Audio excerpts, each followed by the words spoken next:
교재 28페이지에 보시게 되면 회계란 나와 있죠. 자, 회계란 제가 처음에 여러분들한테 뭐라고 말씀드렸었나요? 회계라는 건요, 회사의 그 돈의 흐름을 기록한 거, 그게 회계라고 그랬었어요. 자, 돈의 흐름, 또 조금 있어 보이게 얘기하려면 회사의 재산 상태가 변동되면 기록한다 그랬죠. 그 변동되는 거 기록한 게 회계예요. 그런데 그 회계를 갖다가 기록하다 보면 그 우리가 써놓은 정보, 그걸 회계 정보라 그랬죠. 회계 정보 궁금해하는 사람 누가 있다 그랬어요? 그런 사람들을 회계 정보 이용자라고 불렀죠. 회계 정보는 다른 말로 바꾸면 뭐라 그랬죠? 재무제표. 그다음에 회계 정보 이용자는 내부 회계 정보 이용자, 외부 회계 정보 이용자 있다 그랬었죠. 그죠? 자, 이런 사람들한테 그 회계 정보를 주면은 그 사람들이 그거 갖고 뭐예요? 나름대로는 합리적인 의사 판단을 하겠죠. 의사 결정하라고. 그럼 거기 재무제표에는 뭐가 있었으니까. 뭐 회사 재산에 대한 거, 그다음에 경영 성과에 대한 거, 현금의 흐름에 대한 거, 이런 것들이 들어가 있었잖아요. 이런 걸 보고서는 합리적인 의사 결정을 하라. 이게 회계의 정의고 이게 회계의 목적이에요. 이하고 별반 차이 나는 게 있어요, 없어요? 회계란 이런 것이고 이런 것을 갖다 목적으로 이렇게 회계 목적으로 삼겠다. 이런 내용들은 여러분들이 앞으로 회계 원리에서 봤던 교재 문제들은 머릿속에서 지우시고요. 자격 시험을 볼 때는 회계 원리에서 나온 용어들이 기준이 아니라 여러분이 지금 받아보시는 회계 그 1급 이 FAT 1급 기준의 용어들을 갖다가 그대로 출제하기 때문에 이 교재의 용어들을 갖다가 이제 익숙하게 만들어놔야 돼요. 내용들은 거의 비슷해요. 근데 이제 표현하는 방식이 조금 다르니까 교재는 어디 거 갖고 익숙하게 만든다? 여러분이 지금 지급받으신 그 교재 아시겠죠? 자격시험도 지금 지급받은 교재의 내용들이 용어대로 그대로 나와요. 아시겠죠? 그래서 처음 FAT 1급은 여러분들이 그 용어들을 익숙하게 만들어야 되기 때문에 차근차근 제가 진도 나가면 복습 꼭 하셔야 돼요. 한 글자도 빼놓지 말고 천천히 정독해서요. 아시겠죠? 자, 그래서 여기 회계란 회계의 정의, 회계정보 이용자한테 합리적인 의사결정을 할 수 있도록 유용한 경제적 정보 전달한다. 회계 목적은요, 똑같이 회계정보 이용자한테 경제적 의사결정을 할 수 있도록 유용한 정보를 제공한다. 똑같죠? 자, 회계정보 이용자는요, 내부 회계정보 이용자, 외부 회계정보 이용자 둘로 나뉘어지고, 이거는 회계원리 때 쓰니까 가뿐하게 넘어가도 되겠죠. 회계 분류 세 가지로 한다 했어요. 재무회계, 우리가 궁극적으로 지금 배우는 회계는 뭐다? 여기서 재무회계를 배워요. 물론 나중에 관리회계도 배울 거예요. 그 다음에 세무회계도 배울 거고요. 재무회계, 그 다음에 관리회계 또는 원가회계라고도 부르고요. 세무회계 세 가지로 나뉘어집니다. 재무회계는 반드시 기업회계 기준 일정한 원칙에 따라 기록하라 그랬었고, 세무회계는요, 세법에 따라서 해야 된다 그랬었죠. 거기에 반해서 원가 또는 관리회계는 일정한 만드는 작성해야 되는 원칙이 있다 없다, 이거는 없다 그랬어요. 그죠? 그다음에 관리회계는 내부 회계정보 이용자들을 대상으로 정보를 제공하려고 한다 그랬었고요. 자, 재무제표 빨간색으로 별표했죠. 이거는 반드시 암기가 되어야 되는 항목 아시겠죠? 재무제표 5가지 있습니다. 특징되는 거, 이 중에서도 재무상태표와 손익계산서, 얘가 우리가 만들고 배워야 되고 또 전산으로 처리해야 되는 재무제표 2가지라고 얘기해 드렸어요. 그죠? 자, 그다음에 재무상태표부터 설명은 10분 쉬었다가 쭉 설명을 해 드리도록 하겠습니다. 보니까 자, 그래서 재무상태표의 구성요소를 보아하니 지금 재무상태표의 구성요소는 뭐다? 자산, 부채, 자본이다. 이거 모르시지 않겠지요, 설마?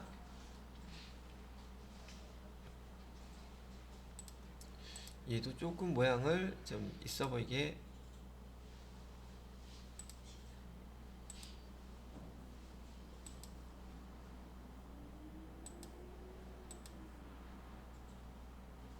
이렇게 이제 만들어 놓고요.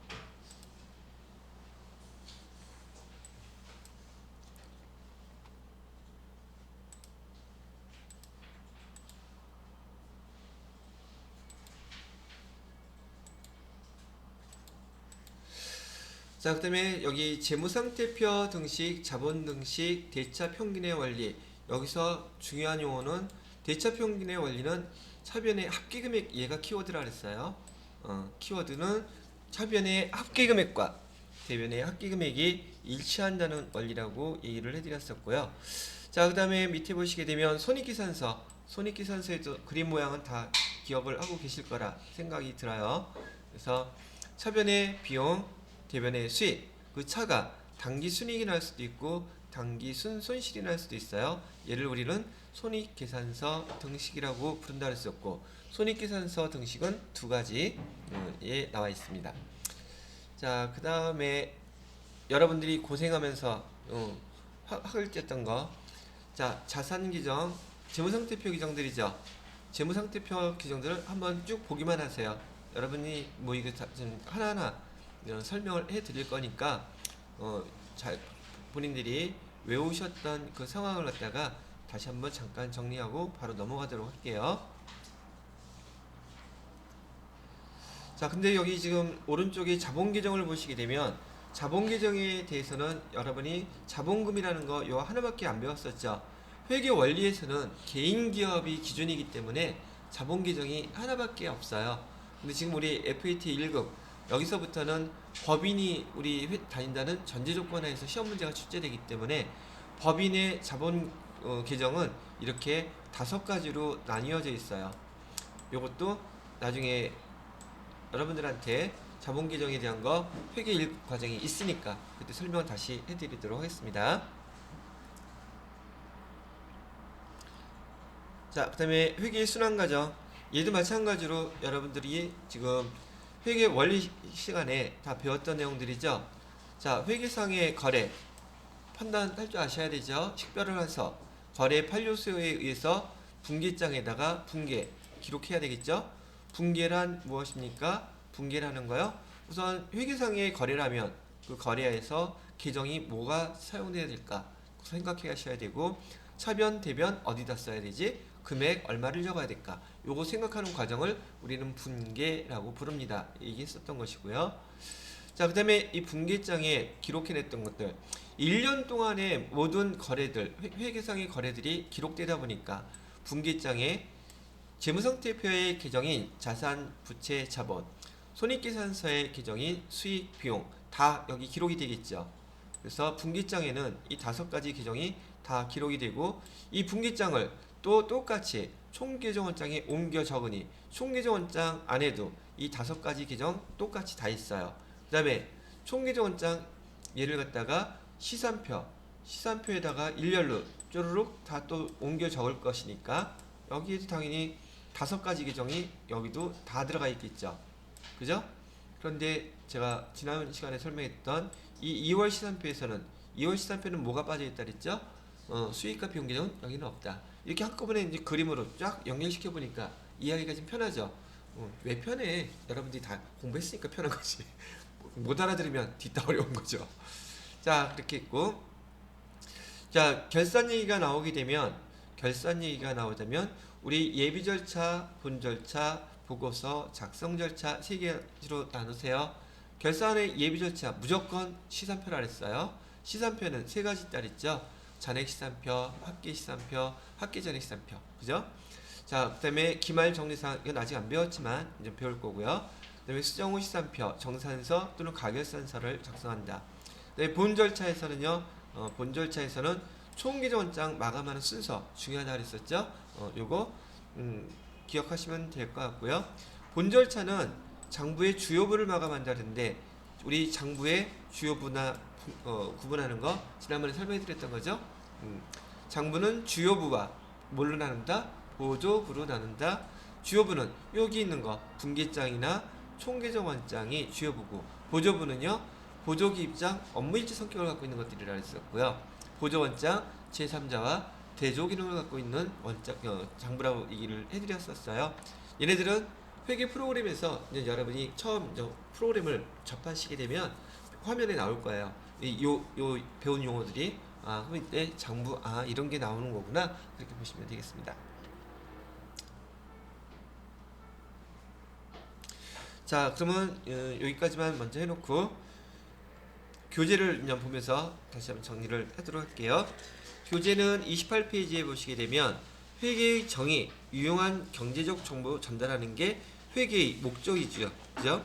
그래서 기업 실체라는 용어 아직 안 배웠는데, 그 다음에 밑에 2번에 보시게 되면 회계의 목적, 3번에 회계정보 이용자와 정보 수요, 오른쪽에 보시게 되면 29페이지에요. 외부 회계정보 이용자, 내부 회계정보 이용자 다 구분하는 거 아까 했던 거니까 이해를 금방 하실 수 있을 거고요. 그 다음에 회계의 분류, 회계 분류도 보시게 되면 재무회계, 원가 또는 관리회계, 세무회계 나뉘어져 있죠. 얘도 어렵지 않게 이해하실 수 있을 거고요. 자, 그 다음에 회계의 기본 가정이라는 거 있어요. 회계의 기본 가정, 전제 조건, 얘는 좀 써놔야겠네요. 여기는 추가된 거니까.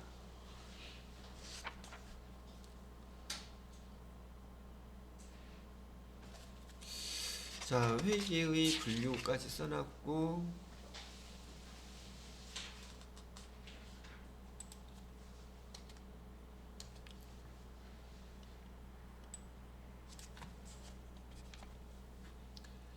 이렇게 이제 여기에다가 이게 추가되는 거예요.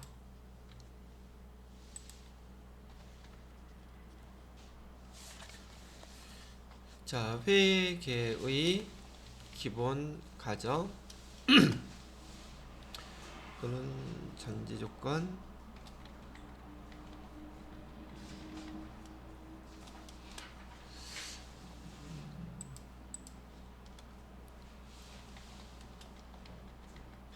자, 많은 또 회계 교재에서는 얘를 회계 공준이라는 용어로도 사용해요. 자, 그러면 이 뜻이 뭔가? 회계의 기본 가정이라든지 회계의 전제 조건이라든지 그 다음에 회계의 공준, 얘가 뜻하는 의미는 뭐냐면 뭐에 대한 전제 조건이라는 거예요. 자, 여러분들이 자격증을 땁니다. 이건 좀 목표죠. 근데 전제 조건이, 회계 자격증을 딴다는 것은 전제 조건이 뭐가 있어야 될 거 아니에요. 열심히 노력한다, 열심히 복습한다, 이거잖아요. 그런 것처럼 얘도 뭐에 대한 기본 가정이다, 뭐에 대한 기본 전제 조건이다 그러는데, 그 대상이 뭐냐면 바로 재무제표를 만드는 전제 조건을 얘기하는 거예요. 뭘 만든다? 재무제표를 작성하고 재무제표를 만드는 전제 조건이 바로 다음과 같은 세 가지가 있습니다 라고 얘기하는 거고, 얘는 회계 기본 회계 그 기본 가정에 대한 것들은 가장 기본적인 이론이기 때문에 시험 문제에 회계 급수 불문하고서 시험 출제가 많이 나오는 항목이에요. 자, 첫 번째는 뭐가 있느냐면 첫 번째는 여기 기업 실체라는 용어예요. 숫자로 쓰는 게 나을까? 첫 번째는 뭐라고요? 기업 실체. 우선 이렇게 써놓고요. 두 번째로는 여기 계속기업.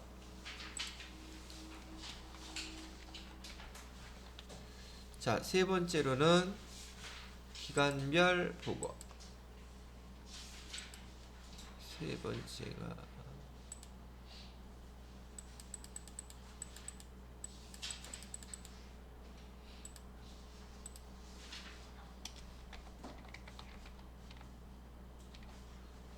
자, 지금 시험 문제에서 이렇게 여기 회계 1급 정도 수준에서는 이렇게 될 거예요. 다음 중 회계의 기본 가정 또는 전제 조건에 해당되지 않는 걸 찾으라는 게 시험 문제예요.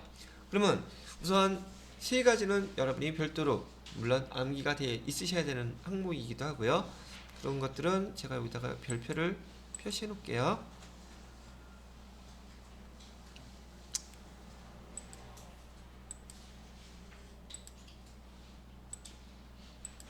별표 이렇게 해놓고요. 색깔은 빨간색으로. 자, 회계 기본 전제 조건은 뭐냐면 여기 FAT 1급부터는 여러분들이 이제는 개인과 법인, 제가 예전에 한번 설명해 드렸는데 이제 개인 회사 기업이 아니라 여기는 법인을 갖다가 전제 조건으로 시험 문제가 출제됩니다. 법인이다 보니까 이 기업 실체라고 하는 것은 바로 법인을 갖다가 기억해 놓으시면 좀 이해하기가 더 쉬울 거란 얘기죠. 그죠?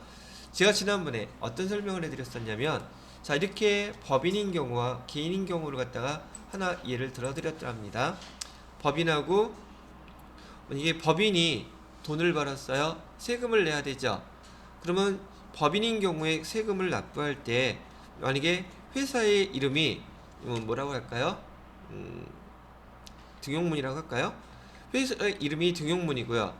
여기 대표자 이름이 김등용이라고 이렇게 합시다.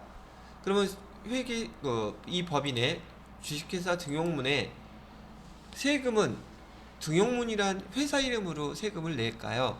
아니면 대표자 이름인 김등용 씨로 세금을 낼까요? 회사 이름으로 낸다 그랬죠. 왜? 얘는 사뭇 이거하고 비교하시는 거예요. 개인회사 앞에서 배웠던 거, 개인회사는 개인기업인 경우에 회사 이름은 뭐라고 쓸까요? 좀 멋있는 거 없나? 베스트 상사일까요? 베스트 상사라는 회사 명칭이 이렇게 있어요. 개인 기업인 경우에 베스트 상사, 여기도 대표가 있겠죠? 대표자 이름은 뭐죠? 이상사라고 합시다. 그러면 이 개인 기업인 경우도 1년 동안 사업을 해서 돈을 벌었을 때 세금 내야 되겠죠. 그때는 회사 이름인 베스트 상사 이름으로 세금을 낼까요? 대표자 이름 이상사, 이 사람으로 세금을 낼까요? 개인 이름으로 세금 낸다 그랬었죠. 즉 여기 기업 실체라고 하는 것은 여기서처럼 개인은 우리 인격체가 태어나면서부터 부여되는 거죠. 근데 법인은요, 법으로 인격을 부여한다 그랬죠. 여러분 개인을 누가 소유할 수 있나요? 똑같이 법인도 누가 소유할 수 없어요. 아시겠죠? 하나가 그냥 인격체예요. 근데 그 소유를 뭘로 따진다는 거예요? 지분으로 따질 수 있는 거. 소유하고 있다는 건 법인을 소유하고 있다는 뜻이 아니라 지분을 소유하고 있다는 뜻이에요. 이해되시겠죠? 자, 그래서 우리가 배우는 이 기업 실체라고 하는 것은 우리 개인하고 똑같이 법인은 지구상에 얘 하나 말고 또 있다 없다, 있을 수가 없다는 뜻이에요. 이게 재무제표를 만드는 여기 전제 조건 첫 번째예요. 법인은 사람은 우리가 만들 수 있지만 법인은 회사이다 보니까 지가 직접 이런 재무제표 만들 수 없잖아요. 그죠? 그걸 대신 누가 만드는 거예요? 그 법인의 입장에서 회계 담당자들이 만드는 거예요. 아시겠죠? 첫 번째 재무제표를 만드는 전제 조건이 뭐다? 기업 실체, 법인이 자기 회사에 대한 걸 만드는 거예요. 두 번째, 계속기업. 계속기업이라는 것은 지금 법인이 한번 설립이 되면 우리 개인이 태어나면 죽을 때까지 사는 것처럼 법인은 한번 설립이 되면 영원히 존속한다는 가정이에요. 그래서 영원히 존속해야 되는데 결산 때마다 결산일 현재로 반드시 얘가 사업을 중단한다든지 청산한다든지 이런 상황들이 있는지 없는지 거기 기업의 대표자가 매년 평가를 해야 돼요. 누가 한다고요?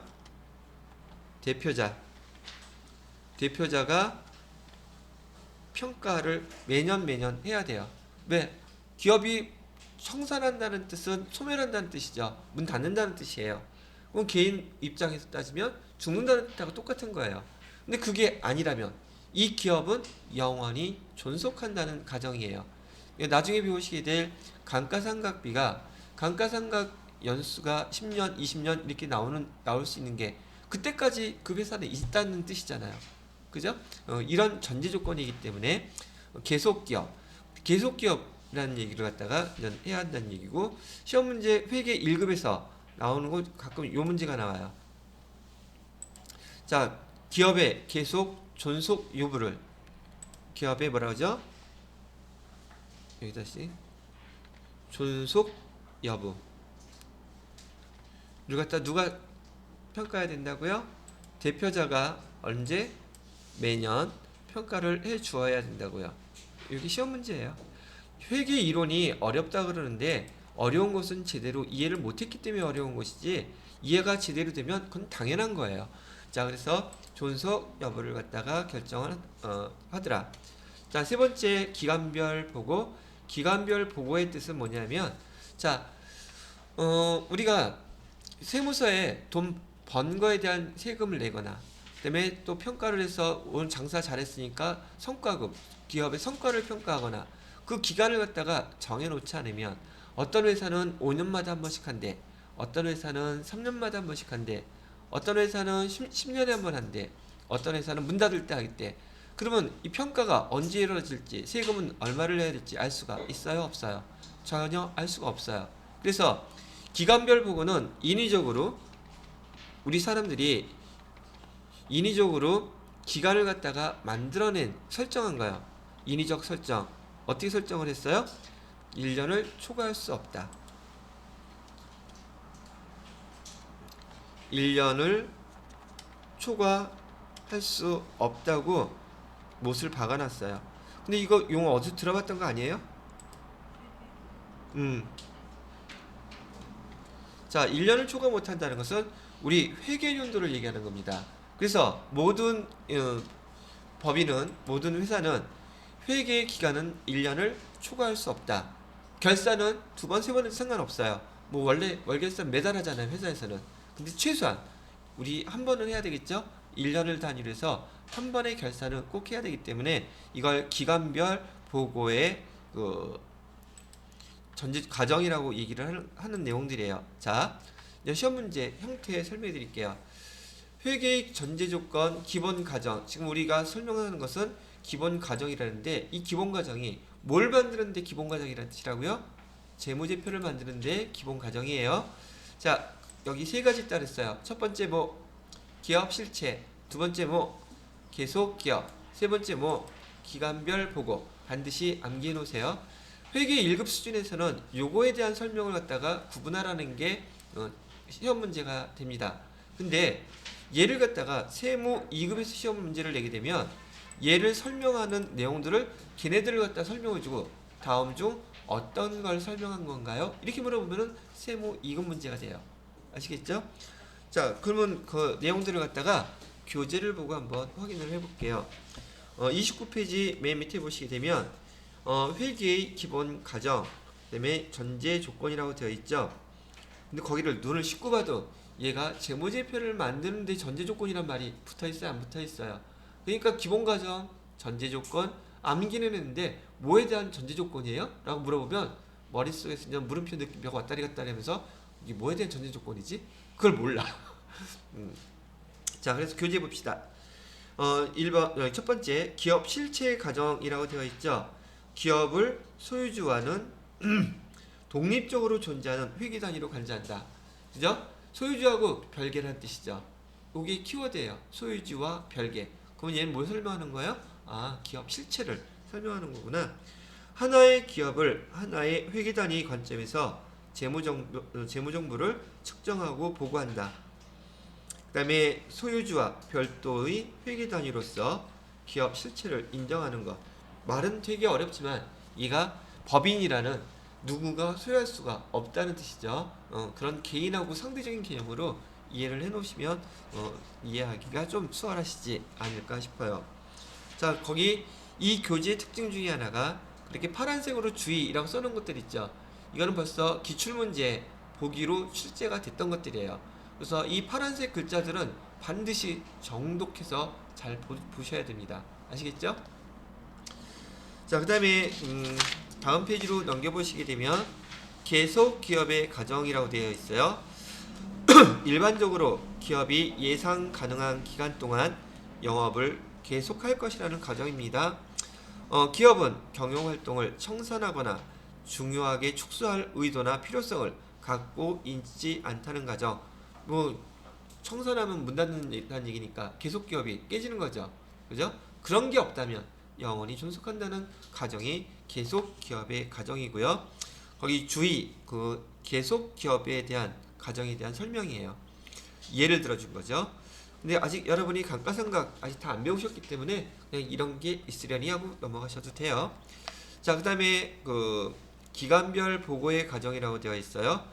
자, 기업 실체 존속 기간을 일정 기간 단위로 분할했다 그랬어요. 얘를 인위적으로 구분한 거라 그랬죠, 우리가. 그다음에 기간별로 재무제표를 작성하는 것입니다 라고 얘기를 했었고요. 밑에 것도 한번 쭉 읽어보시면 되겠습니다. 됐나요? 자, 됐어요. 자, 그런 다음에 우리가 다음으로 넘어가야 될 것은 6번의 발생주의.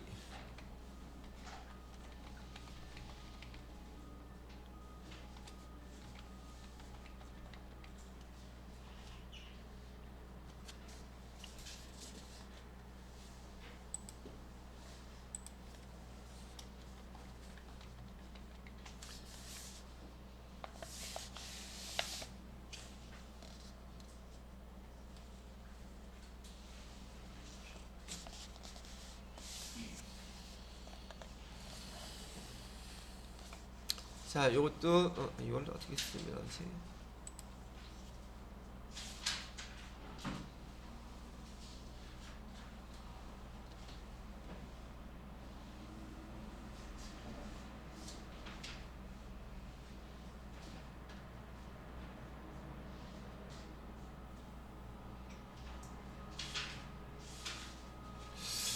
얘를 산으로 어떻게 그리면 될까?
자, 화면 한번 보실까요?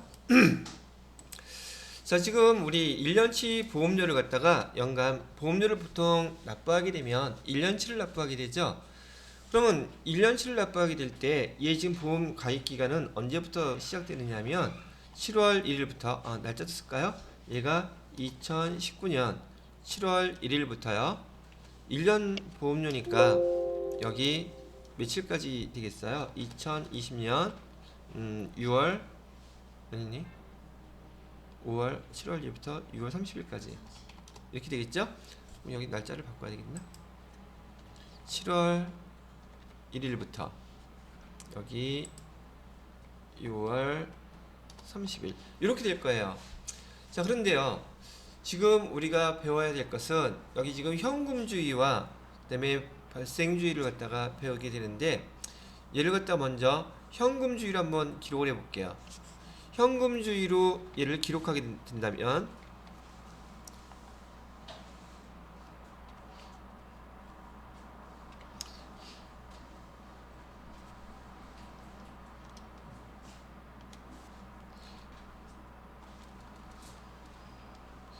자, 현금주의로 기록한다면은 현금을 우리가 보험에 가입하면서 현금을 먼저 냈겠죠. 그럼 여기 날짜는 7월 1일 날 7월 아이고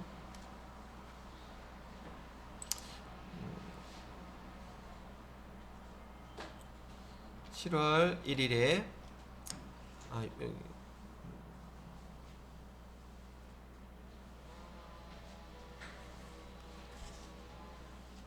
차변에 우선 보험료라고 하는 비용이 생기겠죠. 보험료 얼마예요? 20만원 1년치 거 냈단 말이죠. 그 다음에 대변에다가는 뭐라고 적겠습니까? 현금으로 냈어요. 현금 20만원 이렇게 지금 낸 게 되겠죠. 그죠? 자, 그러면은 지금 현금주의로 작성했을 때는 그리고 12월 31일이 끝났어요. 그러면 손익계산서에 보험료라고 하는 비용이 들어가야 되겠죠. 이게 비용이잖아요. 근데 여기 지금 올해 거 그 손익계산서에는 올해 거만 들어가야 돼요? 내년 것도 여기 다 들어가도 괜찮은 건가요? 지금 이 금액 보험료라는 금액에는 올해 것도 있고 내년 것도 있죠. 근데 우리는 손익계산서를 작성할 때 당기 손익이라 그랬잖아요. 그럼 여기 당기에 해당되는 건 얼마예요? 그러면 손익계산서에 10만원만 들어가야지 20만원 다 들어가면 안 되죠. 근데 여기 현금주의는 그냥 20만원 다 넣고 끝나는 거예요. 그러면 우리 회계는 지금 여기 6번에 발생주의로 저기 기록하세요 라고 되어 있죠. 그래서 지금 이 발생주의란 용어가 우리 재무회계의 특징 중에 하나인 용어예요. 자, 재무회계는 현금주의로 기록한다, 발생주의로 기록한다. 어떤 거라고요? 발생주의로 기록한다. 물론 현금 나갔을 때 이렇게 기록하는 것은 있기는 하겠지만 요거 조정하는 거는 나중에 우리가 기말 정리사항, 결산 수정분계, 회계 담당자들이 해주는 거 그때 배울 거예요. 근데 지금은 그걸 설명하는 게 아니라 현금주의가 뭔지, 그다음에 발생주의가 뭔지를 구분 설명해 드리려고 하는 거니까 그 처음만 이해를 하시면 되겠어요. 자, 만약에 얘를 이번에는 발생주의로 한번 기록을 해보면 어떻게 해야 될까? 발생주의로 기록한다 그러면은 얘는 근데 이게 설명이 별로 적절하지가 않다.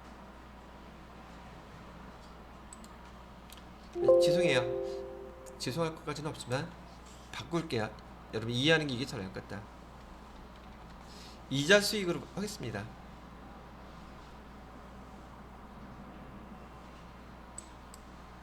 다시 할게요. 자, 이자 수익 우리가 7월 1일 날 예금에 가입했어요. 예금에 가입했는데 1년 뒤에 이자를 갖다가 20만원 주겠대요. 그러면 지금 예금에 가입했을 때 이자를 받을 수 있어요? 없어요? 못 받죠. 그리고 내년 6월 30일이 되면은 그때 이자를 받겠죠. 그래서 옛 날짜는 2020년 여기 6월 30일 만기가 되면은 우리는 현금으로 이자를 받을 거예요. 현금 20만원 받았죠. 그 다음에 20만원 대변에 뭐라고 써야 돼요? 이자를 받았으니까 이자 수익이라고 이렇게 써야 되겠죠. 이해되셨습니까? 자, 근데요, 얘는 현금주의로 했을 때는 현금 받았을 때 이렇게 이자 수익 쓰면 되는데 지금 발생주의로 얘를 기록하게 된다면 자, 7월 1일 날 예금 가입했죠. 자, 12월 30일 날 우리 결산해야 돼요. 얘가 무슨 날이에요? 그러면은 얘가 결산일이에요. 그럼 우리는 지금 재무회계를 통해서 이 결산일 날 회계 처리를 해줘야 되는데 왜 해줘야 되느냐? 자, 돈은 받지 않았지만 7월 1일부터 12월 31일까지 6개월이 경과했죠. 그러면 우리가 이자 20만원 받을 것 중에서 10만원 받을 수 있는 권리가 생긴 거죠. 실제로 돈은 받았다 못 받았다? 못 받았어요. 그런데도 기록해줘야 된단 말이죠. 돈은 안 받았어도. 왜? 이게 바로 발생주의예요. 이자 받을 수 있다는 거 6개월 지났으니까 권리가 발생했죠. 그럼 기록해주라는 얘기예요.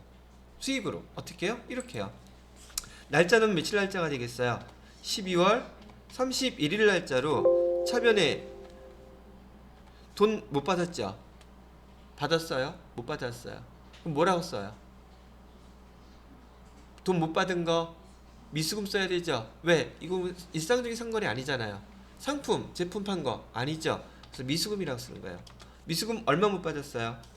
10만원 이렇게 못 받았고, 자, 또 대변에다가는 뭐라고 써요? 이자 수익 때문에 지금 생긴 거잖아요. 그죠? 이자 수익 10만원 이렇게 기록해 줘야 된다. 실제로 발생은 하지 않았지만 이 돈을 현금은 못 받았지만 받아야 될 권리가 이렇게 발생하게 되면 이렇게 기록해 주라는 게 뭐다? 발생주의라는 얘기예요. 차이를 아시겠어요? 그래서 현금주의와 발생주의 비교해서 설명을 해드렸고, 우리 재무에게는 발생주의로 기록을 이렇게 해 주어야 됩니다 라고 얘기를 해 드리는 거죠. 이건 용어에 대한 이해만 하시면 되기 때문에 이거 갖고 시험 문제 나중에는 우리 손익에 대한 거 결산 정리상 배울 때 그때 또 설명을 해 드리도록 하겠습니다. 자, 그리고 얘는 잠깐 지금 제가 요거 정리하는 동안에 31페이지 보시게 되면 31페이지 한번 읽어보세요. 발생주의 기준. 시간은 1분 정도 드릴 테니까 천천히 한번 읽어보세요.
일단 잠깐 만들긴 했는데 좀 보기 좀 깔끔하게 지금 해드리려고 글씨를 갖다가 좀 표를 만들어서 정리를 해봤어요.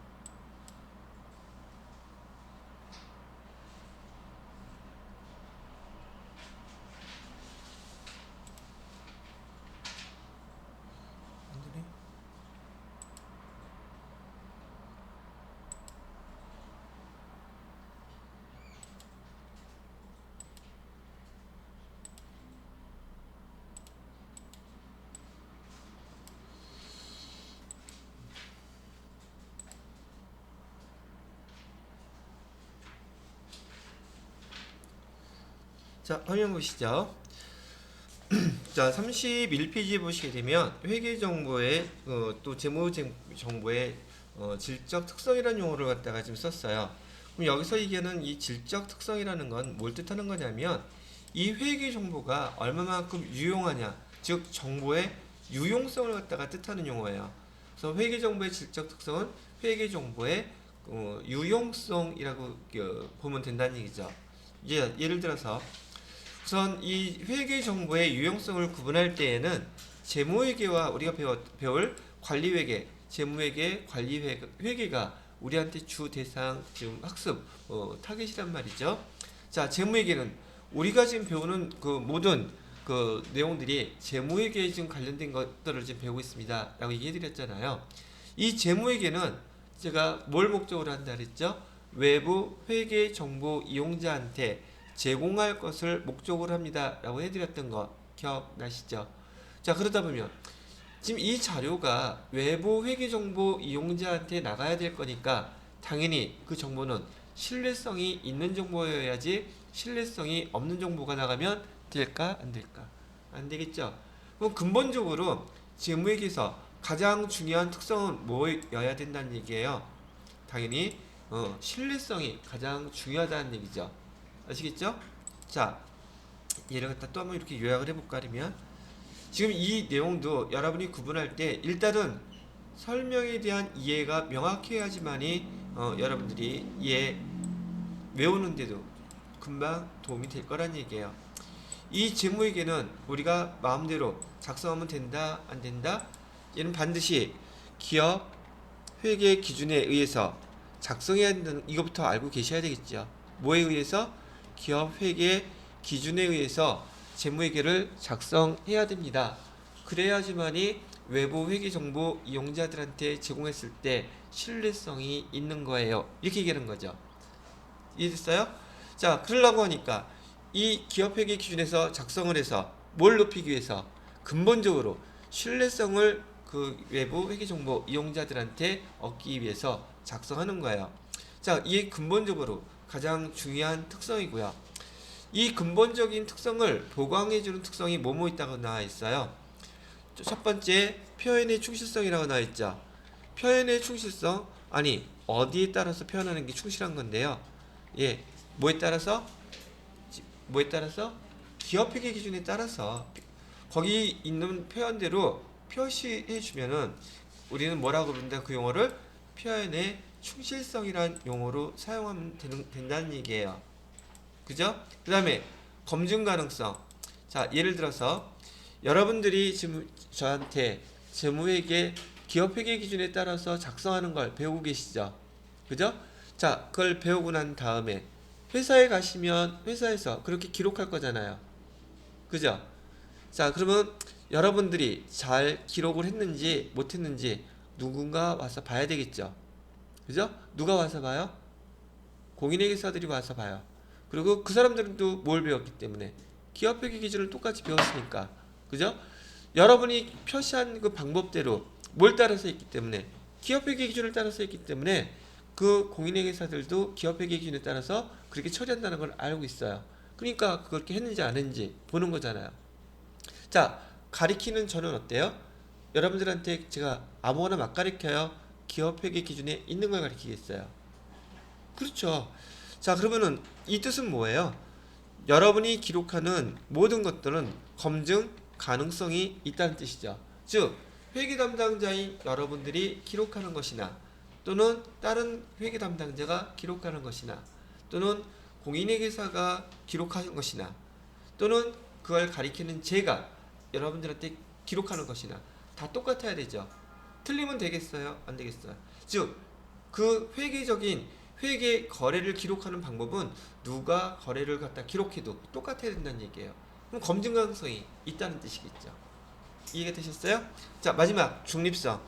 중립성이라는 것은 지금 누구한테 휘둘리면 된다, 안 된다? 안 된다는 얘기예요. 근데 누가 많이 휘둘려? 회사에서 이거 기록해야 되는데 성과를 더 좋게끔 나타내기 위해서 누구한테 휘둘려요? 누구한테? 뭐 대주주나 여기 사장님이나 여기 왜 부서장한테 막 휘둘리잖아요. 근데 그러면 중립성이 있는 거예요, 없는 거예요?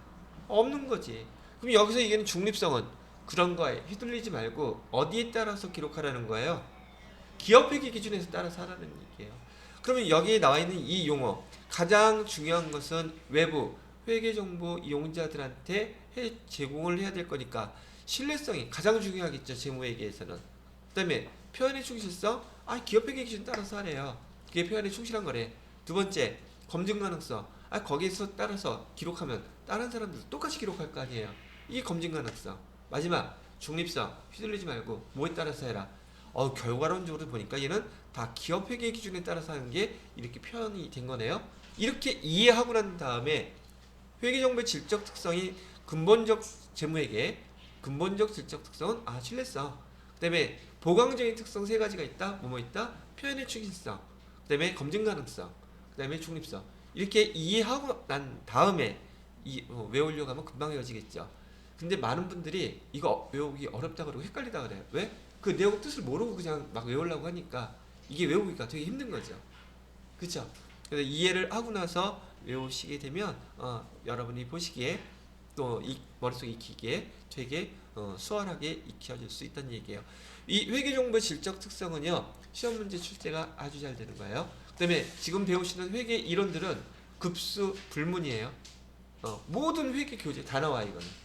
그래서 잘 암기를 해 놓으셔야 됩니다. 자, 얘 지우고 여기다가 제가 또 똑같이 별표 하나 붙여 드릴게요. 그래서 별표가 5개가 되면 뭐가 돼요? 별표, 장수표, 돌침대가 돼요. 하나도 안 웃어주네. 계속 수업할까 보다 그냥. 자, 여기까지만 수업을 하고 다음 시간에 이어서 하도록 하겠습니다. 예.